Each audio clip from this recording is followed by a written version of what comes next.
qovulmuş şeytandan Allaha sığınıram. Rəhman və Rəhim olan Allahın adı ilə.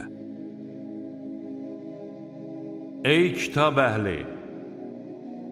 Dininizdə ifrata varmayın və Allah barəsində yalnız həqiqəti deyin. Məryəm oğlu İsa Məsih ancaq Allahın elçisi, onun Məryəmə göndərdiyi ol kəlməsi və onun tərəfindən göndərilən bir ruhdur. Allaha və onun elçilərinə iman gətirin və Tanrı üçdür deməyin. Batil əqidənizə son qoyun. Bu sizin üçün xeyirli olar. Həqiqətən Allah tək ilahdır. O pakdır, müqəddəsdir, övladı olmaqdan uzaqdır.